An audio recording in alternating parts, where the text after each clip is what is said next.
For me, the biggest turning point goes back to the year 1609, because in that year Kepler published his book The New Astronomy, in which for the first time he set out his ideas about the planets orbiting the sun in elliptical orbits, and his ideas about how fast they move. They move faster when they're closer to the sun and slower when they're further away. And this was all deduced from Tycho Brahe's observations.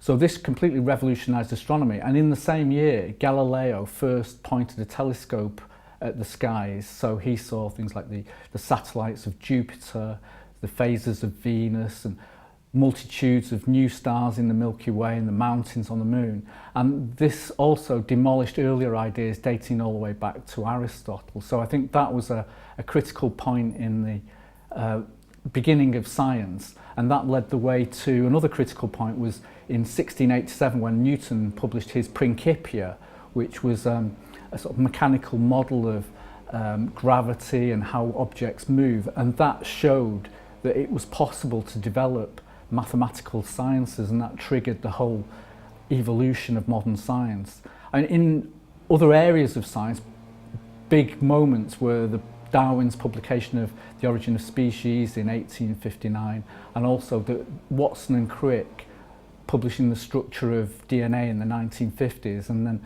the understanding of the genetic code and how proteins are produced from the DNA. Science originally it just was knowledge. It's just another name for general knowledge. But what we think of science now is more to do with a rational argument backed up by observation and experiment.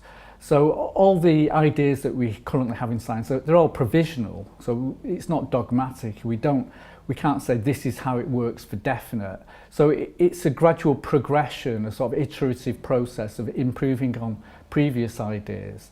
But I think our own understanding of science and understanding of our place in the universe is a bit like a journey. Throughout our life, our understanding of the world improves, and the more we know about science, the more we know about our place in the cosmos.